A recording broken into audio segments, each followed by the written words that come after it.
اب ہم شروع کرتے ہیں یونس علیہ السلام کا قصہ۔ یونس علیہ السلام ایک عظیم اور کریم نبی تھے۔ ان کا قصہ قرآن کریم میں ایک انوکھا قصہ ہے۔ آپ کے والد کا نام متا تھا اور آپ سیدنا ابراہیم علیہ السلام کی نسل سے تھے۔ آپ کا ایک نام ذُنُّون بھی ہے، یعنی مچھلی والے۔ ان-نون کا مطلب ہے مچھلی۔ اسی طرح آپ کو صاحب الحوت بھی کہا جاتا ہے۔ اللہ تعالیٰ نے آپ کو ان سب ناموں سے پکارا ہے۔ آپ کو ایک عظیم بستی کی طرف مبعوث کیا گیا۔ اس بستی کا نام نینوا تھا۔ یہ عراق کے شمال میں واقع تھی، موصل کے بالمقابل تھی۔ ان دونوں کے درمیان دریائے دجلہ واقع تھا۔ موصل دریائے دجلہ کے کنارے واقع تھا، جبکہ اس کے بالکل سامنے نینوا کی بستی تھی۔ امام ابن کثیر رحمت اللہ علیہ نے نینوا کے بارے میں اور ان آثار و باقیات کے بارے میں لکھا ہے جو ان کے زمانے میں موجود تھیں۔ وہاں کچھ بت تھے جو اوندھے منہ گرے پڑے تھے۔ اللہ تبارک و تعالی نے یونس علیہ السلام کو نینوا کی طرف رسول بنا کر بھیجا۔ سورۃ الصافات آیت 139 میں ہے، اور بے شک یونس رسولوں میں سے تھے۔ آگے اللہ آیت 147 میں فرماتے ہیں، اور ہم نے اسے 1,00,000 بلکہ اور زیادہ آدمیوں کی طرف بھیجا۔ یعنی ان کی تعداد 1,00,000 سے زیادہ تھی۔ رہا یہ سوال کہ لاکھ سے کتنے زیادہ تھے، اکثر علماء کرام نے وضاحت کی ہے کہ وہ 1,00,000 سے قریباً 20,000 زیادہ تھے۔ اس طرح بستی والوں کی تعداد 1,20,000 تھی، اور یہ سب کے سب کفر پر تھے۔ یونس علیہ السلام انہیں سال ہر سال دعوت دیتے رہے، لیکن وہ اپنے کفر ہی پر ڈٹے رہے۔ پھر انہوں نے سیدنا یونس علیہ السلام پر ظلم و جبر شروع کر دیا، انہیں دھمکیاں دیں، مصائب و آلام سے دوچار کیا۔ مطلب یہ کہ جس طرح دوسرے انبیاء کرام کے ساتھ کیا گیا، ان کے ساتھ بھی وہی سلوک ہوا۔ آخر آپ نے اپنی قوم کو اللہ کے عذاب سے آگاہ کرتے ہوئے اعلان فرما دیا کہ فلاں دن تم پر عذاب آ جائے گا۔ پھر خود غصے کی حالت میں اس بستی سے نکل گئے، جبکہ اللہ تعالیٰ نے انہیں متعین دن کی مہلت دینے کی اجازت تو دی تھی، لیکن اس بستی سے نکل جانے کا حکم نہیں دیا تھا۔ جب آپ نے انہیں یہ مہلت سنائی تو خود غصے کی حالت میں بستی سے نکل گئے۔ سورہ انبیاء آیت 87 میں اللہ تعالیٰ فرماتے ہیں، مچھلی والے کو یاد کرو جبکہ وہ غصے سے چل دیا اور خیال کیا کہ ہم اسے نہ پکڑ سکیں گے۔ اس آیت کی تفسیر میں امام رازی رحمہ اللہ لکھتے ہیں، جس نے یہ گمان کیا کہ اللہ تعالیٰ اسے پکڑنے کی قدرت نہیں رکھتا، وہ آدمی کافر ہے۔ سیدنا امیر معاویہ رضی اللہ عنہ سے روایت ہے، انہوں نے سیدنا ابن عباس رضی اللہ عنہما سے کہا، آج رات قرآن کریم کی چند آیات کے معانی میں میں الجھ کر رہ گیا ہوں۔ مجھے کوئی راستہ سجھائی نہیں دے رہا کہ اس الجھن سے کس طرح نکلوں۔ مجھے بس آپ ایسے نظر آتے ہیں جو ان آیات کا مطلب بتا سکتے ہیں۔ کم از کم میں ان آیات کی تفسیر اور تعبیر نہیں سمجھ سکا۔ ابن عباس رضی اللہ عنہما نے پوچھا، وہ کون سی آیات ہیں؟ سیدنا امیر معاویہ رضی اللہ عنہ کہنے لگے، یونس علیہ السلام کا یہ خیال کرنا کہ اللہ تعالیٰ ان پر قدرت نہیں رکھتے۔ یہ سن کر سیدنا ابن عباس رضی اللہ عنہما نے فرمایا، اس سے مراد یہ نہیں۔ یہ لفظ قدر یہاں تنگی کے معنی میں آیا ہے، قدرت اور طاقت رکھنے کے معنی میں نہیں۔ اللہ تعالیٰ نے قدر بمعنی تنگی اور قدر بمعنی قدرت دونوں کا استعمال کیا ہے۔ تنگی کے معنی کی مثال سورۃ الطلاق آیت نمبر 7 میں ہے، اور جس پر اس کے رزق کی تنگی کی گئی ہو، اسے چاہیے کہ جو کچھ اللہ تعالیٰ نے اسے دے رکھا ہے اسی میں سے اپنی حیثیت کے مطابق دے۔ تو اس آیت میں بھی یہی معنی مراد ہے کہ انہوں نے گمان کر لیا ہم ان پر تنگی نہیں کریں گے، یعنی ان کا خیال یہ تھا کہ اگرچہ وہ اللہ تعالیٰ کی اجازت کے بغیر نکل کھڑے ہوئے ہیں، پھر بھی اللہ ان پر تنگی نہیں کریں گے، کیونکہ وہ اللہ کے ایک معزز نبی اور رسول ہیں، اور ان کی قوم کے لوگ اللہ کی گرفت اور اس کے عذاب کے مستحق ہیں۔ انہی پر اللہ کا عذاب نازل ہونے والا ہے۔ اس عذاب کی خبر انہیں پہلے ہی سنا دی گئی ہے اور مہلت دے دی گئی ہے، مگر وہ خود اگرچہ اللہ کی اجازت کے بغیر ہی چلے آئے ہیں، پھر بھی انہیں سرزنش نہیں کی جائے گی اور وہ کسی گرفت میں نہیں آئیں گے۔ اللہ تعالیٰ ان کے لیے کوئی تنگی نہیں فرمائیں گے۔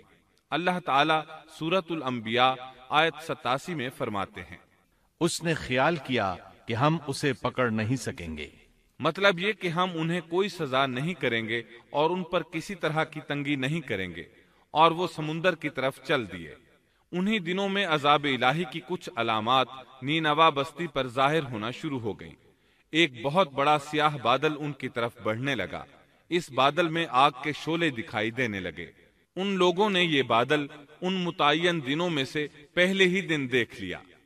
اس کو دیکھتے ہی وہ سمجھ گئے کہ جس طرح سیدنا یونس علیہ السلام نے انہیں آگاہ کیا تھا، یہ عذاب ان پر نازل ہو کر رہے گا، اور جو عذاب سیدنا لوط علیہ السلام کی قوم پر آیا تھا وہ اس کے بارے میں بھی اچھی طرح جانتے تھے۔ وہ بستی ان کی بستی کے قریب ہی تھی، اس لیے وہ ڈر گئے۔ ان کے سردار جمع ہوئے اور کہنے لگے، جیسے تم سے پہلے لوگوں پر عذاب اترا کرتے تھے، تم پر بھی یہ نازل ہو کر رہے گا، جلدی کرو، سب جمع ہو جاؤ۔ چنانچہ انہوں نے اس بات پر اتفاق کر لیا کہ سیدنا یونس علیہ السلام نے بالکل سچ فرمایا تھا۔ اللہ کی قسم، یہ بالکل وہی عذاب ہے، تم اللہ کے عذاب سے نجات نہیں پا سکو گے۔ اس سے بچنے کی ایک ہی صورت ہے کہ تم ایمان لے آؤ اور توبہ کر لو۔ اس طرح وہ سب کے سب ایمان لے آئے، لیکن سیدنا یونس علیہ السلام وہاں موجود نہیں تھے۔ ان کی عدم موجودگی میں یہ سب کے سب یعنی 1,20,000 افراد ایمان لے آئے۔ انہوں نے پیوند لگے کپڑے پہنے اور اللہ کے حضور عاجزی، انکساری اور آہوزاری شروع کر دی، رونے لگے، اللہ سے بخشش مانگنے لگے، پھر اسی حالت زار میں باہر کھلے میدان کی طرف نکل آئے۔ ان کے سرداروں نے سب کو الگ الگ کر دیا، یہاں تک کہ ماں اور بیٹے کو بھی جدا کر دیا۔ سب اپنی اپنی جگہ پر، یعنی ماں اپنی جگہ پر اور بیٹا اپنی جگہ پر آہوزاری کرنے لگے تاکہ ان پر اللہ تعالی کی رحمت نازل ہو جائے۔ یہ عذاب 3 دن تک ان کے سروں پر منڈلاتا رہا، اور یہ بھی مسلسل آہوزاری کرتے رہے، اپنی عاجزی ظاہر کرتے رہے، معافیاں مانگتے رہے۔ آخر کار اللہ تعالیٰ نے ان پر رحم و کرم فرما دیا اور عذاب کو ان سے پھیر دیا۔ اللہ تعالیٰ سورہ یونس آیت 98 میں فرماتے ہیں، چنانچہ کوئی بستی ایمان نہ لائی کہ ایمان لانا اس کے لیے فائدہ مند ہوتا، سوائے یونس کی قوم کے۔ مطلب یہ کہ سابقہ امتوں میں سے کسی کے بارے میں یہ سننے میں نہیں آیا کہ پوری قوم ایمان لے آئی ہو۔ تمام بستیوں میں ایک بھی بستی ایسی نہیں تھی، بس ایک یونس علیہ السلام کی قوم ایمان لے آئی۔ اللہ تعالیٰ سورہ یونس آیت 98 میں فرماتے ہیں، جب وہ ایمان لے آئے تو ہم نے رسوائی کے عذاب کو دنیاوی زندگی میں ان پر سے ٹال دیا اور ان کو ایک وقت تک کے لیے زندگی سے فائدہ اٹھانے کا موقع دیا۔ مطلب یہ کہ ہم نے انہیں دنیاوی زندگی کا لطف اٹھانے کا موقع دیا۔ اب اس قوم پر قیامت کے دن تک عذاب نہیں اترے گا۔ علامہ ابن کثیر رحمت اللہ علیہ فرماتے ہیں، اس آیت کریمہ کا مفہوم یہ ہے کہ کسی بستی کے تمام باشندے کسی نبی پر کبھی ایمان نہیں لائے، یا تو سب نے کفر کیا یا پھر اکثر نے کفر کیا۔ لیکن یونس علیہ السلام کی قوم واحد ایسی قوم ہے جو تمام کی تمام عذاب الہی کے آثار دیکھ کر ایمان لے آئی۔ سابقہ ادوار میں جتنی بھی بستیاں گزریں ان میں اہل ایمان کے ساتھ یا تو کفار رہے ہیں یا ان میں منافقین بھی رہے ہیں، سوائے یونس علیہ السلام کی قوم کے، وہ سب کے سب کافر تھے، پھر سب کے سب ایمان لے آئے۔ یہ اللہ تعالیٰ کے عجائبات میں سے ہے اور اس کی قدرت اور رحمت کی نشانیوں میں سے ہے۔ اب دوسری طرف کی سنیے، یونس علیہ السلام کو کچھ معلوم نہیں تھا کہ ان کی قوم کے ساتھ کیا ہوا۔ آپ تو غصے کی حالت میں بستی سے نکل کر سمندر کی طرف چلے آئے تھے۔ آپ ایک کشتی کی طرف آئے، اس میں سواریاں اور ساز و سامان لدا ہوا تھا۔ اللہ تعالیٰ سورۃ الصافات آیت 140 میں فرماتے ہیں، جب وہ بھاگ کر بھری کشتی پر پہنچے، کشتی روانہ ہوئی، موجیں اٹھیں، سمندر میں طغیانی آئی، یوں لگتا تھا کہ بس ابھی غرق ہوئے۔ کہنے لگے، بوجھ ہلکا کرو، اپنا ساز و سامان سمندر میں پھینک دو۔ چنانچہ انہوں نے اپنا اپنا ساز و سامان سمندر میں پھینک دیا۔ اس طرح کشتی کچھ ہلکی ہو گئی، لیکن ضرورت کے مطابق ہلکی نہ ہو سکی۔ اب وہ کہنے لگے کسی کو سمندر میں گرانا ضروری ہے تاکہ کشتی مزید ہلکی ہو جائے، ورنہ یہ ڈوب جائے گی۔ جلدی کرو، قرعہ ڈالو۔ جس کے نام کا قرعہ نکلتا جائے اسے سمندر میں گراتے جاؤ اور بار بار یہ عمل دہراتے جاؤ یہاں تک کہ کشتی ہلکی ہو جائے۔ چنانچہ قرعہ ڈالا گیا۔ سب سے پہلے یونس علیہ السلام کا نام نکلا۔ سب کہنے لگے نہیں، یہ تو ایسے نہیں ہیں، ان کے چہرے پر تو سجدوں کے نشانات ہیں، انہیں رہنے دو، پھر قرعہ ڈالو۔ چنانچہ پھر قرعہ ڈالا گیا، پھر انہی کا نام نکلا۔ سب نے تعجب کیا۔ تیسری مرتبہ پھر قرعہ ڈالا گیا، اس بار پھر یونس علیہ السلام ہی کا نام نکلا۔ اللہ تعالیٰ سورۃ الصافات آیت 141 میں فرماتے ہیں، پھر قرآن اندازی ہوئی تو یہ مغلوب ہو گئے۔ ہر بار انہی کا نام نکلا۔ آخر کار ان لوگوں نے انہیں پکڑ کر سمندر میں گرا دیا۔ تو پھر انہیں مچھلی نے نگل لیا۔ حوت بڑی مچھلی کو کہتے ہیں۔ اللہ تعالیٰ نے حوت کو القاء فرمایا، انہیں کھانا نہیں، نہ ان کے جسم کو کوئی گزند پہنچے۔ یہ اس مچھلی کو اللہ تعالیٰ کے احکامات تھے۔ اللہ تعالیٰ سورۃ الصافات آیت 142 میں فرماتے ہیں، تو پھر انہیں مچھلی نے نگل لیا اور وہ خود اپنے آپ کو ملامت کرنے لگے۔ یعنی وہ سمجھ گئے کہ بار بار جو ان کا نام قرآن اندازی میں نکلتا رہا ہے تو وہی مقصود ہیں، چنانچہ خود کو ملامت کرنے لگے، اور یہ ملامت توبہ کی ابتدا ہے کہ انسان خود کو ملامت کرتا ہے۔ اب یونس علیہ السلام مچھلی کے پیٹ میں تھے۔ اللہ کی قدرت، آپ مچھلی کے پیٹ میں 3 دن تک رہے، بعض روایات میں 7 دن اور زیادہ سے زیادہ مدت 40 روز آئی ہے۔ آپ نے مچھلی کے پیٹ میں اللہ تعالیٰ کو پکارا۔ اللہ سورۃ الانبیاء آیت 87 میں فرماتے ہیں، آخر کار وہ اندھیروں کے اندر سے پکار اٹھے۔ علماء نے یہاں 3 اندھیروں کا ذکر کیا ہے، مچھلی کے پیٹ کا اندھیرا، سمندر کا اندھیرا اور رات کا اندھیرا۔ گویا ان پر یہ سارے اندھیرے اکٹھے ہو گئے تھے۔ اللہ سورۃ الصافات آیت 143 اور 144 میں فرماتے ہیں، پس اگر یہ پاکی بیان کرنے والوں میں سے نہ ہوتے تو لوگوں کے اٹھائے جانے کے دن تک اس کے پیٹ ہی میں رہتے۔ مطلب یہ کہ اگر آپ اللہ تبارک و تعالیٰ کی تسبیح نہ بیان کرتے تو مچھلی کے پیٹ ہی میں رہتے۔ آپ نے دعا نہیں مانگی بلکہ اللہ عز و جل کی تسبیح بیان کی۔ روایات میں یوں بھی آتا ہے کہ جب مچھلی آپ کو سمندر کی اتھاہ گہرائی میں لے گئی تو آپ وہاں آبی مخلوقات کی تسبیحات کی آوازیں سننے لگے۔ گویا اللہ تعالیٰ نے انہیں القاء فرمایا کہ آپ بھی تسبیح کریں۔ اللہ سورۃ الانبیاء آیت 87 میں فرماتے ہیں، بالآخر وہ اندھیروں کے اندر سے پکار اٹھا کہ الہی تیرے سوا کوئی معبود نہیں، تو پاک ہے، بے شک میں ظالموں میں ہو گیا۔ چنانچہ یونس علیہ السلام نے اس تسبیح کے الفاظ کو یوں ادا فرمایا، لا الہ الا انت سبحانک انی کنت من الظالمین۔ امام احمد، امام ترمذی، امام نسائی اور دیگر ائمہ رحمہم اللہ نے یہ حدیث نقل کی ہے کہ یونس علیہ السلام کی وہ دعا جو انہوں نے مچھلی کے پیٹ میں مانگی تھی وہ یہی ہے، لا الہ الا انت سبحانک انی کنت من الظالمین۔ جو بھی مسلمان یہ دعا اپنی کسی حاجت میں مانگے گا اللہ تعالیٰ اس کی دعا ضرور قبول فرمائے گا۔ یہ دعائے مستجاب ہے، مقبول دعاؤں میں سے ہے۔ اسی دعا کے بعد اللہ تعالیٰ نے یونس علیہ السلام کو اس پریشانی سے نجات عطا فرمائی۔ اللہ سورۃ الانبیاء آیت 88 میں فرماتے ہیں، تو ہم نے اس کی پکار سن لی اور اسے غم سے نجات دے دی، اور ہم ایمان والوں کو اسی طرح بچا لیا کرتے ہیں۔